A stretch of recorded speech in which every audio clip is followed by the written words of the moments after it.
चुनाव देश में 2 चरण हो चुके हैं, तीसरे चरण में जा रहा है। लोकतंत्र के अंदर 5 साल बाद एक बहुत बड़ा उत्सव ये होता है और हमारा देश दुनिया का सबसे बड़ा लोकतंत्र है। सबकी ये सोच रहती है कि लोकतंत्र मजबूत हो, हर चुनाव में सरकार बने और लोकतंत्र और मजबूत हो।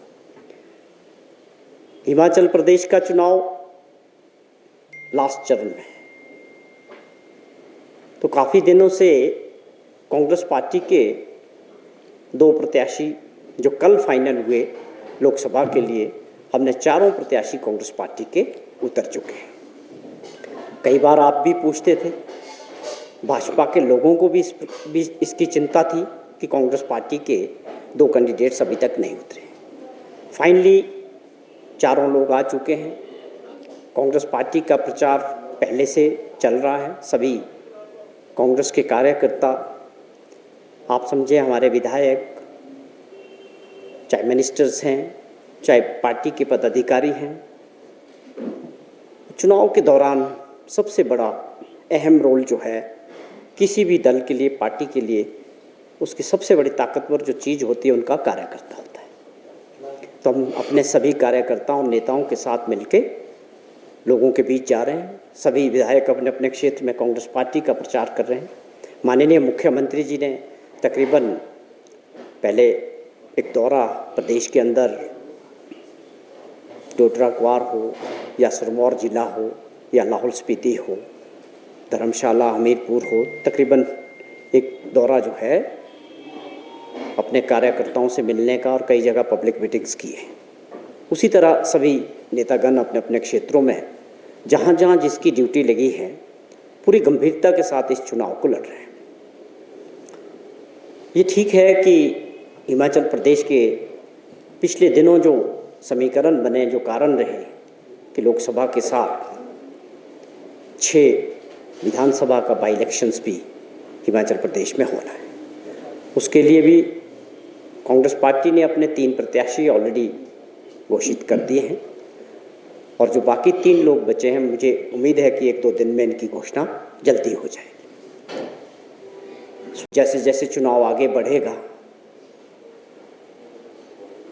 भाजपा के नेताओं का, चाहे आप राष्ट्रीय स्तर पर बात करें या हिमाचल के संदर्भ में हम बात करें, तो एक प्रयास रहेगा कि 10 साल तक भारत सरकार में जो सरकार थी देश की और माननीय प्रधानमंत्री नरेंद्र मोदी जी उसका नेतृत्व कर रहे थे, स्वाभाविक तौर पे होना यही चाहिए, जो सत्ता में थे उनका ये वक्त है देश की जनता को अपना रिपोर्ट कार्ड बताने का, अपने वादों को बताने का कि उन्होंने 10 साल 2014 में और 2019 में देश की जनता को जो सपने दिखाए अच्छे दिनों के, जो युवा साथियों को रोज़गार के सपने दिखाए, जो किसानों और बागवानों को जो डबल इनकम करने की बात की और हर वर्ग के लिए जो वादे किए थे महंगाई कम करने के। और मैं समझता हूँ कि भारत जैसे लोकतांत्रिक देश में महंगाई, बेरोज़गारी, काम धंधा ये हमेशा हर इलेक्शन में बड़े मुद्दे रहे हैं और आगे भी रहेंगे। इन चीज़ों पे चर्चा होनी स्वाभाविक है, होनी चाहिए। मुद्दा भटकाने का काम नहीं होना चाहिए। और आप चुनाव को जो है धर्म और जाति या हिंदू मुस्लिम या आप मंदिर और मस्जिद के नाम पे ले जाने का प्रयास करेंगे, मुझे लगता है कि अब वो माहौल देश में नहीं रहा। अब लोग अपनी समस्याओं को एड्रेस करना चाहते हैं कि उसके बारे में चर्चा हो। महंगाई ने कमर तोड़ी है देश की। आज पूंजीपतियों की तरफ ये हमारा समाज जा रहा है। जिनके पास पैसा है वो अरबोपति बन रहे हैं। वो बड़े गिने चुने से लोग हैं, 200-400 लोग देश के अंदर, वो प्रधानमंत्री जी के दोस्त भी हो सकते हैं। और आज ये मॉडल के 80 करोड़ लोगों को 5 किलो आटे और दाल चावल पे ला के खड़ा कर दिया। ये विकास का मॉडल इस देश के लिए नहीं हो सकता। ये विकास नहीं है कि जिस देश की 80 करोड़ लोगों के लिए केवल आप उपलब्धि समझते हैं कि उनको हमने 5 किलो आटा या गेहूँ या चावल दे दिया, तो तो ये विकास नहीं हुआ इस देश का। आपके मित्र 5 साल में दुनिया के, एशिया के सबसे रिचेस्ट आदमी बन गए। 5 साल में किसी को भी कोई भी तरीके से नहीं बना जा सकता, लेकिन उनके लिए आपका प्यार और जिस ढंग से उनके लिए सारी संपत्तियां देश की खोली गई, बैंकों में पैसा देश के लोगों का था, बैंकों से उनको पैसा देके आधे रेट पे देश की संपत्तियां बेची गई। हमारा देश पूंजीवाद की तरफ नहीं जा सकता है। प्रधानमंत्री जी को भी और जनता को भी इस वक्त सोचने की आवश्यकता है कि जो सरकार सत्ता में है 10 साल से, वो कहाँ फेल रही। अपने मन की बात करने वाले प्रधानमंत्री देश की जनता की बात और उनकी समस्याओं को नहीं सुन रहे हैं। समस्याएं हर जगह है, हर वर्ग की अपनी अपनी है।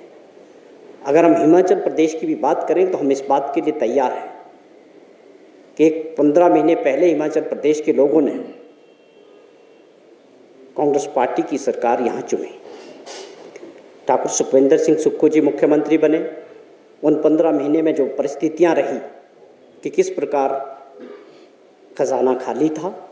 पिछली सरकार जो भाजपा की थी, डबल इंजन की सरकार, मॉडल जयराम जी का एक ही था, कर्जा लेने का मॉडल। 5 साल लगातार कर्जा लेते रहे और प्रदेशवासियों पे कर्जे का बोझ लाद के चले गए। और उनके कार्यकाल को हमेशा याद किया जाएगा कि हिमाचल प्रदेश देवभूमि में ये पहली बार हुआ कि जो बच्चे बेरोजगार थे, मेहनत करते थे, जब वो नौकरी की तलाश में जाते थे तो यहाँ जयराम जी के टाइम में एक ऐसा मॉडल आया कि पर्चे बिकते थे 3 लाख, 5 लाख, 7 लाख। चाहे पुलिस भर्ती की बात हो, चाहे हमीरपुर में सबॉर्डिनेट कमीशन की बात हो, जो अपने आप में बहुत दुर्भाग्यपूर्ण घटनाएं हुई, उसको हमारी सरकार ने 15 महीने में किस तरह से ठीक किया। और इन्होंने ये हिमाचल का नाम उन राज्यों के साथ जोड़ दिया जहाँ पर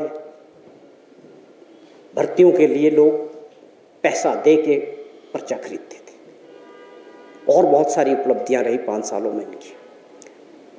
वो चर्चा के विषय होने चाहिए कि आपको पूरी ताकत लगाने के बाद, प्रधानमंत्री जी की 10 रैलियां करवाने के बाद आप सत्ता में रिपीट क्यों नहीं किए। ये लोकतंत्र की सुंदरता है और हिमाचल प्रदेश के लोगों की और मतदाताओं की जागरूकता है कि उन्होंने बदलाव किया, कांग्रेस पार्टी की सरकार को मौका दिया। हम चाहते हैं कि इन चुनाव में, इन 15 महीने का, हम खुद चाहते हैं कि हमारे हिसाब किताब के बारे में बात हो। भाजपा को हम ये चैलेंज करते हैं कि चुनाव मुद्दों पे लड़े, मुद्दों की बात करें। हमारे 15 महीने के कार्यकाल की बात होनी चाहिए, चाहे वो गारंटियों की बात हो, चाहे आपदा के दौरान हमारी सरकार द्वारा, माननीय मुख्यमंत्री जी द्वारा जिस प्रकार से काम किया, उस पर हम बात चाहते हैं कि आपदा के दौरान आपकी सरकार, आपके विपक्ष के लोग उस प्रस्ताव के साथ विधानसभा में खड़े थे या नहीं थे, जब हमने प्रस्ताव करके भारत सरकार से ये मांग की कि ये आपदा राज्य घोषित होना चाहिए। और 10,000 करोड़ रुपए का जो नुकसान हुआ है प्रदेश के अंदर, जब इतिहास की सबसे बड़ी आपदा आई, जब हिमाचल प्रदेश के लोग सबसे बुरे संकट से गुजर रहे थे, तो आप लोग और आपके नेता उस वक़्त कहाँ थे। ये चर्चा के विषय होने चाहिए चुनाव के दौरान। उसी प्रकार हमने बड़े फैसले किए, 2 बजट दिए हमारी सरकार ने, दोनों बजट ऐतिहासिक थे। रूरल इकोनॉमी को स्ट्रॉन्ग करने के लिए, मजबूत करने के लिए, अर्थव्यवस्था को मजबूत करने के लिए उस बजट में फैसले किए। पहला राज्य बना दूध को MSP में लाने वाला, या 9 से 10 रुपये किलो दूध बढ़ाने वाला। बागवानों के लिए फैसले किए, स्पोर्ट्स प्राइस की बात हो, किलो के हिसाब से फसल बेचने की बात हो, पैकिंग मटेरियल यूनिवर्सल कार्टन की बात हो, मंडियों के विस्तार की बात हो, CA स्टोर इंफ्रास्ट्रक्चर बनाने की बात हो। 15 साल में हमारी सरकार ने और माननीय मुख्यमंत्री जी ने ऐतिहासिक काम किए हैं। महिला सम्मान निधि के रूप में 1500 रुपये देने की बात हो। आज हिमाचल पहला ऐसा राज्य बना देश के अंदर जो महिला 16 साल से 59 ईयर्स के बीच, जिनको ये सम्मान निधि 18,000 रुपया साल की मिलेगी, जो लाहौल स्पीति में शुरू हो चुकी है। और पूरे राज्य के अंदर 2,74,000 ऐसी महिलाएं जिनको 1,000-1,100 रुपया मिलता था, उनको 1,500 रुपया मिलना शुरू हुआ। और उसके अलावा जो इसके अंदर फॉल करेंगे उनको इसकी जल्दी 1,500 रुपये मिलने शुरू होंगे। माननीय मुख्यमंत्री जी ने इसकी बात कही है। तो इन चीज़ों पे हम चाहते हैं कि भाजपा के जो नेता हैं, मैं आज पढ़ रहा था भाजपा के अध्यक्ष श्री बिंदल जी का स्टेटमेंट कि नाकामयाब रही है ये सरकार। बिंदल जी किन परिस्थितियों में द्वारा पार्टी अध्यक्ष बने, अच्छी बात है, उनकी पार्टी का अपना मैटर है, लेकिन आपको कुछ पिछली बातों को भी याद करना चाहिए। कोरोना के दौरान प्रदेश को जो नाम मिला उसमें आपका भी बड़ा नाम था। किन परिस्थितियों में आपको उस वक्त पार्टी के अध्यक्ष थे भाजपा के, क्यों आपने छोड़ा, क्यों आपसे पार्टी अध्यक्ष से हटाया गया? ये कुछ बड़े सवाल है जो आज भी लोगों के जहन में हैं। Bureau report, city channel, Shimla.